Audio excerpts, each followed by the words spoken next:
Hello, and welcome to Activating Sustainability, the Anthesis podcast. I'm your host, Chris Peterson. As this is our first podcast of 2025, we wanted to start by looking at the year ahead, the big trends and thinking that will shape our activities. To dig in on those and share some really valuable perspective, I'm really pleased to welcome, for the first time on the podcast, our new Anthesis North America CEO, Annabelle Stamm. Annabelle, welcome to the podcast. Thank you, Chris. I'm really excited to be here. Thank you for inviting me on. Absolutely. Since this is the first time you're joining the podcast, I wonder if you want to say just a little bit about your background and why you joined Anthesis in the fall. Yeah, sure. I'd be happy to. Okay, first off, my name is Annabelle Stamm. I'm the managing director of the North American team here at Anthesis. And I've been in the sustainability space for two decades now. So it's been a passion of mine since the offset. I've always really been driven by this notion of purpose and wanting to have impact, but I've also always really enjoyed the business side of sustainability. And to me, it's always just been something that is logical. It makes business sense. And I've always seen it as the risk that it presents, but also the opportunity that it is to organizations. So I've really enjoyed dedicating my career to helping companies to unlock that. As you can tell by my accent, I'm based in Madison, Wisconsin, but no, I'm from the UK originally. I've spent just over a decade living in the States now. And then, yeah, to Anthesis, as you mentioned, I am new. I joined the organization 4 months ago, and it's absolutely wonderful to be here. And the question that I've been asked is, what brought you to Anthesis? And my response to that has typically been because it's Anthesis.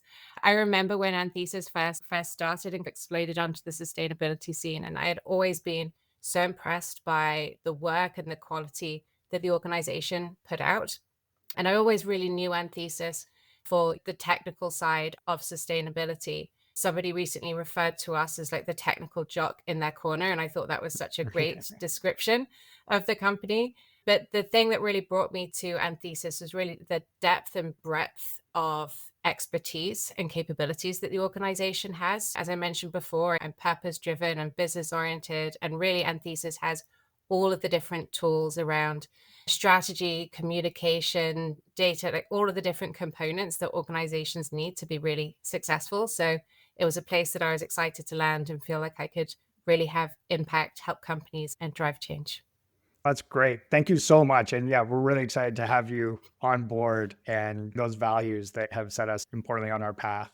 As we look at the year ahead, there's so much going on, and especially for those of us in the sustainability space, and particularly in North America, where both you and I are sitting, whether we're looking at the horrible wildfires in LA, the snow in New Orleans, the rollbacks on DEI programs, other changes at the federal level, but obviously also globally, there's lots of things going on. It can sometimes feel overwhelming, confusing, and worrying. So I'd love it if through this conversation, we could really dig in on what you're hearing from CSOs, sustainability teams, and Anthesis colleagues about some of those key trends that are out in this space. Absolutely. One of the great things about Anthesis is that we're privileged to work with over 4,000 companies across 80 different countries. There's 1,500 experts within the organization. So we hear and see a lot. And the new year always provides a great opportunity to actually pause and reflect and think about where we're going, where we want to go, and what the key trends might be. That's great. And I know the leadership team and Thesis pulled together what are some of those big trends that we're going to use to guide the conversation today. And we'll definitely link in the show notes. So maybe we'll dig into each of those one at a time, kind of countdown style from 5 to 1. And, the first one in that sequence is the intersection of climate, nature, and social impact. And so curious if maybe you could speak to that a little bit in terms of what you're seeing. Yeah, I think that this is an interesting and obvious transition to happen in many ways because these topics are so intertwined. It really makes sense to think of them together to really maximize the impact that you can have as an organization and the value that you get from your investments. So as an example, if you think about nature-based solutions have the opportunity to offset up to a third of global emissions in a really cost-effective manner. So that also makes them a really crucial component of climate action, in addition to the nature benefits and biodiversity that can be created there. Similarly, if you look at social equity through climate and nature solutions, climate action initiatives increasingly are prioritizing topics around social justice focusing on the opportunities of improving livelihoods of vulnerable communities and addressing inequality as a part of these sustainability efforts. So they're really intertwined with these co-benefits, and there are economic benefits that really come from that as well. A study showed that a third of the world's GDP is moderately or highly dependent on nature and its services. So protecting this is a key issue for companies to be considering. So by building out a strategy that focuses on investment in projects that deliver both things like climate resilience and social impact and other pieces, it can really help to maximize funding, bridge funding gaps. Yeah, really maximizing that investment. Yeah, I guess to say it in layman's terms, it really helps you to get the most bang for your buck by thinking of them all together. One other thing that I'll say about this topic that I think is an interesting shift that we're seeing is that historically, when companies think about their sustainability programs, and many of you will be very familiar with the classic 3 pillars that we often see around people, planet, profit. They can be phrased in different ways, and we're categorizing them into these 3 separate pillars. And I think a trend that we may start to see is that we'll stop thinking them in these isolated areas and actually really looking at that interconnectedness, again, thinking through ways of maximizing benefits. And I think as a sustainability leader, if you're able to communicate these issues no longer in isolation, but as this powerfully interconnected framework, it will really enable you to demonstrate the breadth of impact that your actions are having, really entrenching the business case in some of these things. And again, as I mentioned before, maximizing that investment. Yeah, I think we're going to see less of this kind of siloed separation or just looking at climate and really thinking about how to maximize that with the climate, nature, and social pieces all combined. It's always fascinating to think about like how the space has evolved over the last 20 plus years to where we finally get to this kind of comprehensive state with it. But often that can sometimes feel hard to think about how do you pull that together. Chris, I'd love your thoughts on this too. Are there any companies, for example, that you would call out as being particularly successful in this space? One that comes to mind is the work that a number of our colleagues are doing with Nestle and really trying to understand how climate risks are showing up for them in their supply chains and the impact it's having on the critical inputs into their value proposition in the market. But then also really looking at it in terms of how do they support the communities they're working in? How are they ensuring that they're leveraging nature to do that in a really functional, sustainable way going forward? And so that's one that comes to mind for me. But it'll be fascinating to see how these all evolve over time. Yeah, I love seeing these examples of really maximizing the benefits. Yeah, and I love that bang for the buck concept because I think so much of this is like, how do we maximize our investments? There's so much to get done. How do we do that in a way that makes the most sense? Exactly. That's great. I'm going to keep us moving through these. The second one is that 2025 marks the halfway mark to 2030, if I've got my math right.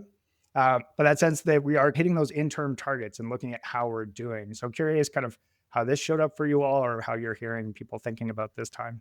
Yeah, 2025, I think is going to be really interesting. It is particularly important, like you mentioned, it's a halfway point towards the sustainability targets that were set out in the UN's Decade of Action. It's also a year that many companies have, set as the point for their sustainability goals, science-based targets. There are a lot of goals that are coming up this year. So it's going to be interesting to see what comes out and what kind of progress that we're seeing. I mean, if we look back and take a moment to pause and reflect at some of the change that we've been seeing, like some of the progress in the uptake is astronomical. If you think about the Science-Based Targets Initiative, for example, back in 2015, there were only 10 companies setting science-based targets. By 2020, that number had gone up to 546, which I remember at the time thinking was incredibly exciting. Right now, it is over 7,000. So just the speed of the transition, of the uptake, and the importance that companies are seeing in the need to be decarbonizing is huge. Right now, if you don't have a science-based target as a large or medium-sized company, you stand out as a laggard. Not to mention the number of your customers that have set targets for their scope 3 that you're then caught up in. So you're actually beginning to start risking revenue and customer relationships that you have. That all being said, though, the progress is nowhere near far enough as it needs to be. The saying is that saying, what is it? So shoot for the moon, and even if you miss, you'll land among the stars. I don't think we're anywhere near the moon right now, but our feet are off the ground. And that's pretty exciting. I was thinking we're more like the Wright brothers right now. We're like just getting onto the airplane and getting off the ground, but there's so much work that still needs to be done. And as a society, we've never needed to accomplish anything as big as this in the speed that it needs to be done. So it is understandable that there are going to be challenges and setbacks along the way. And I do expect to see that there will be many companies missing their targets or not accomplishing everything that they wanted to set out to do. And no one wants to celebrate failure or missing things. But at the same time, I think it's really important to be applauding the companies that are really out there setting these ambitious targets and taking us on that journey and sharing along the way that the wins and the losses and the challenges and what they're seeing. But I do think that there will be a few misses this year. I think it's a mixture of overambitious targets, the systemic challenges of some of these things. Last year, we saw some tightening economic issues and of course, some of the political uncertainty. So all of these things are challenging and can result in delays in timelines and other setbacks. An example again would be looking at CPGs with plastic recycling and the commitments that they have there, and just the need for full systemic change to be able to support that to happen, and how no one company can really do this alone. So yeah, I think that the most important thing along this journey is really being transparent, setting up as best as you can. We're already starting to work with a number of companies, or we have already been working, this isn't just a thing this year, of helping to reassess targets and think about the next 5-10 years. And I think we're going to see changes in both directions. We're going to see some that are upping the ante and some that are needing to withdraw a little bit based on being pragmatic to some of the things that they see. And again, just coming back to that earlier point, I think it's just important to show the thought process, be transparent, take your stakeholders along with you on the journey. Yeah, no, I love it. And I don't know how you view it, but I always find it really interesting to look at, say, those really ambitious goals that are anchored in pragmatic action and that sense of really embracing the reality of where we are. And it feels like there's a little bit of that's going to be happening this year that will kind of differentiate those companies of, we set a goal, but we want the accolades, but not do the work, versus those that are like, we've been doing the work, we're just not moving as fast as we are, that kind of distinction. So yeah, I think there's yeah. going to be a real sorting between those two. Yeah. And actually, why don't we jump to number 2 on the list, which is green claims and greenwashing. I'm just curious kind of what you're seeing in that space and how that's likely to evolve this year. Okay. Hear me out on this one. But I have always gotten a bit of kick out of greenwashing. Like I said, You're bear with me. going to have to explain that one. Yeah. Yeah, don't put me on the bonfire yet. Okay, so the reason why I've always gotten a bit of a kick out of seeing greenwashing is because companies are saying we see the business value in sustainability. Right. We know that consumers want to buy from greener companies. So let's put something on our label to attract them.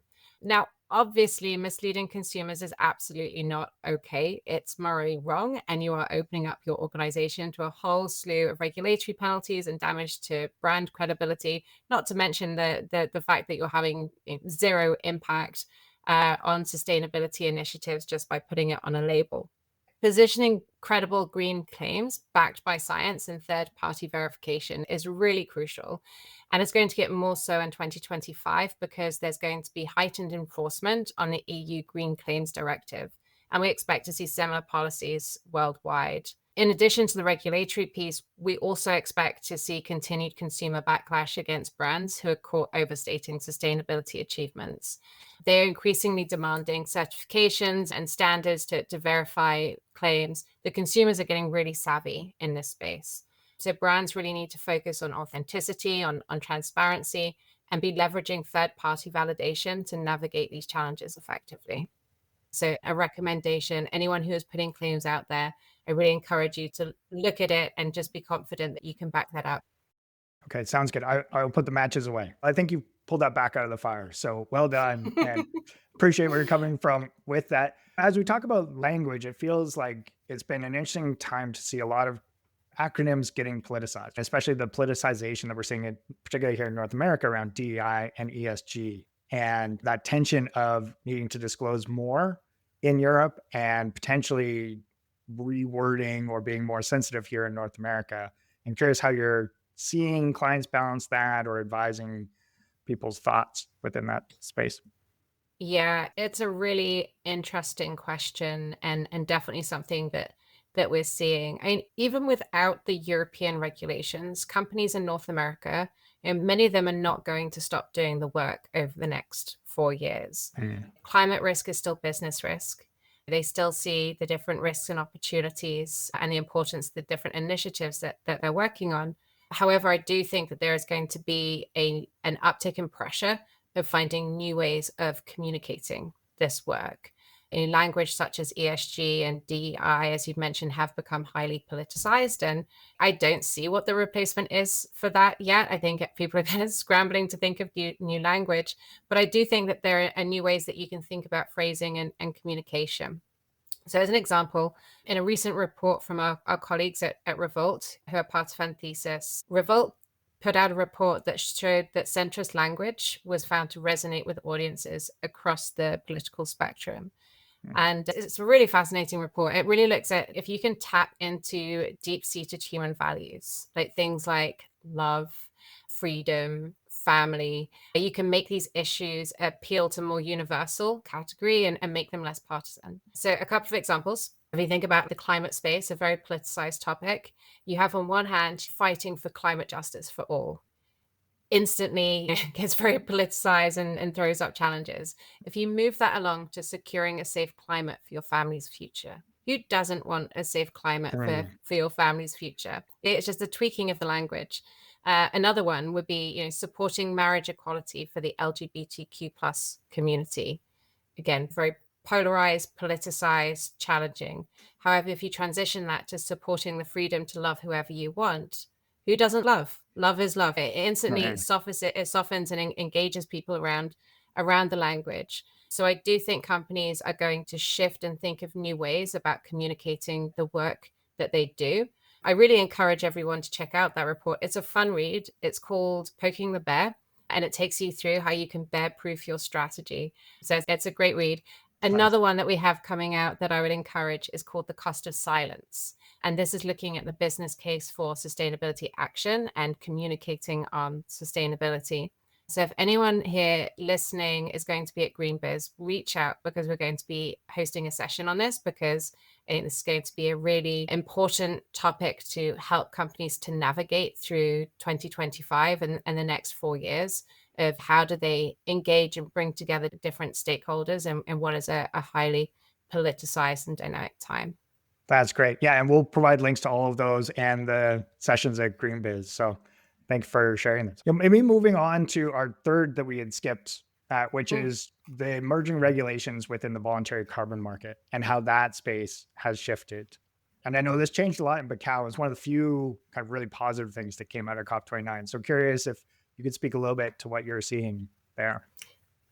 Yeah, I think that the work that's going on there to create stronger regulatory frameworks and standards that really harmonize practices across the voluntary and compliance markets will really help to assure accountability and impact and really give the market trust in that space. In the past, there have been some criticisms and some challenges in the market, but we've really seeing that change because of this additional stringency that's being put on, but also the fact that offsets are increasingly being used in the right way and as was intended. Carbon offsets aren't designed to be that to do something instead of decarbonization. It's really seen as a great bridging strategy that can complement and support the work that you're doing on decarbonization activities. They're also a great solution for hard to abate emissions, and they also can come with some pretty compelling co-benefits, which is one of the things I really enjoy about the carbon offset space, such as biodiversity conservation, protection of wildlife habitats, many social benefits and improved community health and well-being. So these co-benefits on top of supporting you around your climate goals can really complement your brand strategy and marketing efforts. So again, it comes back to that bang for your buck win scenario. One of the things that I expect to see more of in 2025, so as a result of this increased stringency and demand, we're seeing a real uptick in demand for carbon offsets. And through that, we're starting to see more of a supply-demand gap for high-quality credits, which is driving up investment in things like pre-purchasing or offtake agreements. So companies are looking to secure long-term carbon offsets, essentially, to ensure that they have access to the availability, the price point, and the quality to meet their future demands. So I think that I already see that as a trend, and that is a trend that I expect to see increase through 2025.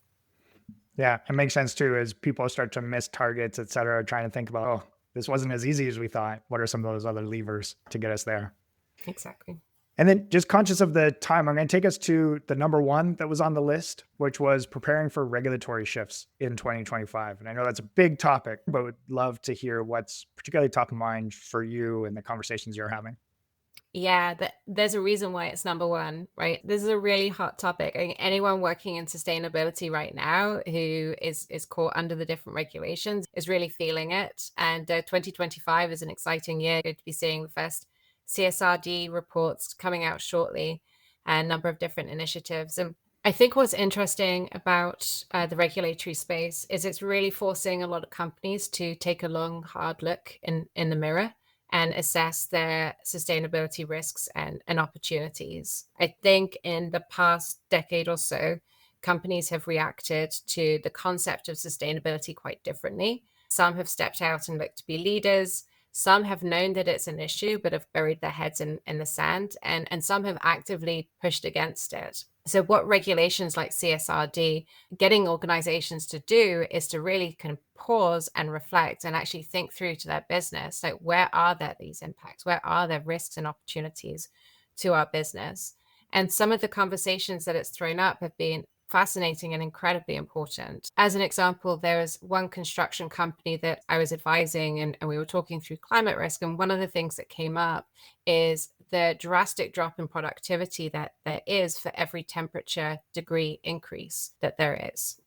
So not only does that create real concerns for the workforce, but it causes delays in the projects. Now, if there are delays in the projects, that means that they can't get the equipment off site. If they can't get the equipment off site, they can't get it to the new site, which means that they can't start the new project. Often in contracts, they will have agreements in there to start at certain times, deliver by certain times, and there are financial penalties associated with this. Now, this isn't going to show up as like a climate risk line item, but this is a real tangible risk that this company is facing as a result of climate change. And they're already starting to see impacts from this and having to put in water stations and things like that. So again, this is all to say that I think with the regulatory shifts, there are many companies that, like I said, taking a long, hard look in the mirror and really beginning to understand where there are these risks and opportunities to their business. I will probably butcher this Jean-Paul Sartre quote, but I've always loved it through my career, which is essentially like, once we know and we are aware, we are responsible for our action and inaction. And we can choose to do something about it or ignore it. And I think that's what's been really interesting around this push around regulations, is it's really creating that awareness around these topics. That's great. And maybe I know we're going to do like a deep dive session in February on the new administration in the US, how it's impacting sustainability teams and share insights on approaches for navigating it all. But kind of as it's the elephant in the room, I'd love to hear what are some of the conversations you're having around that from a regulatory perspective and how CSOs and their teams are approaching the current moment. It's an interesting time for companies to be navigating right now. And I think it touches upon, a lot of the key trends that we spoke to there around how to talk about sustainability and green claims and regulations and all of those pieces. Many companies right now are experiencing uncertainty and trepidation. For example, with the climate disclosure rule potentially being rolled back, will portions of the IRA be repealed? We've already seen Trump sign an executive order that's pausing wind energy development on federal lands and waters. This change in administration will have its own impact. But that being said, the issue here is not going to go away. The sustainability movement has been gaining momentum really over the past 50 years. Like I mentioned before, sustainability risk is business risk. And while there may be a change in leadership that is not prioritizing it in the same way, the issues are still happening. People are incredibly aware of climate change in a way that they weren't a few years ago. And I think back to 2016, there was still a lot of debate around the topic. And I still don't think many of my friends or family fully understood what I did as a career or why it was important. However, now it's very difficult to deny the importance when you can see what's happening. When you have the fires in California, the flooding in Valencia, we have snow in Florida, like you mentioned in your intro. So yeah, companies are really seeing the risks and opportunities that this presents. And on the opportunities piece, just to mention, one thing that we know about America is that it will follow the money. And America is incredibly good at being entrepreneurial and innovating. And we know, and what we've seen is that what is good for the planet is good for the bottom line. So I think, that horse is already out, if I can use that saying. A recent survey, I saw this just this week, but there was a recent survey of CEOs that showed that 1 in 3 CEOs reported that climate-friendly investments that they've made over the past 5 years have resulted in increased revenue. The same group, when surveyed, said 2/3 of them said that sustainability initiatives had either reduced costs or had no significant impact. So again, coming back to that business value, the risks, the opportunities that organizations are seeing, I just don't see how a shift in leadership changes the importance of these pieces. And then I just say last but not least as well, is like many companies here, they operate on the global stage. Being very driven by the regulations that are coming through Europe, such as CSRD. And even if you're not directly impacted by those regulations yourselves, you are often indirectly impacted as a result of being within the supply chain of a company that is. But also at a state level as well, there are many initiatives that companies will still be needing to look to, and that will still be driving through the agenda.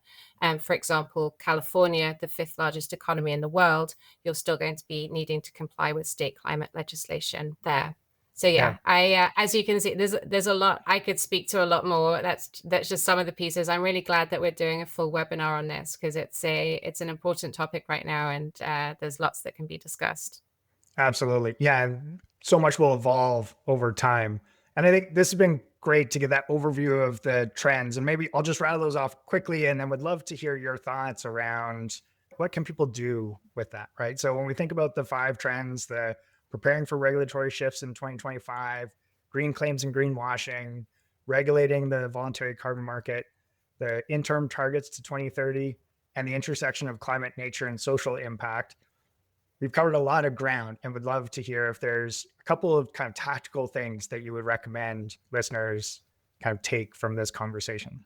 Yeah, on the tactical side, thinking about direction and prioritization, I think it's exactly that. The organization is about understanding your priorities and building the roadmap from there.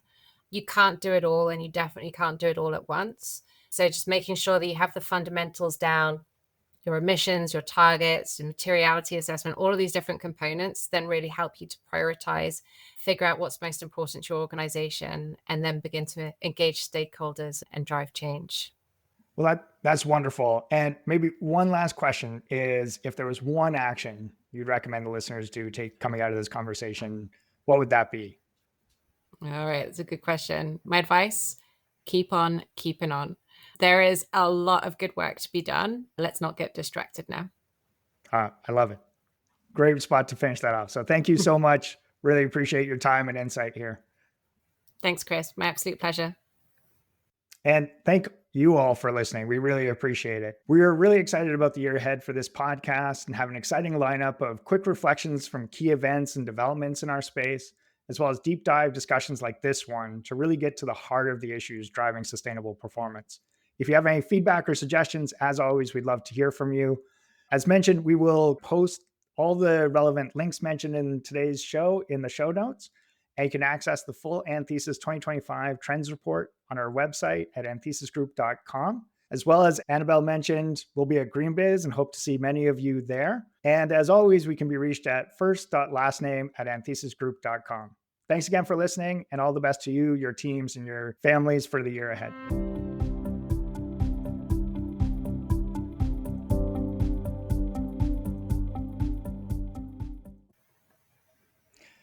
Well, that's wonderful. And maybe one last question is, if there was one action you'd recommend the listeners do take coming out of this conversation, what would that be? All right, that's a good question. My advice, keep on keeping on. There is a lot of good work to be done. Let's not get distracted now. I love it. Great spot to finish that off. So thank you so much. Really appreciate your time and insight here. Thanks, Chris. My absolute pleasure.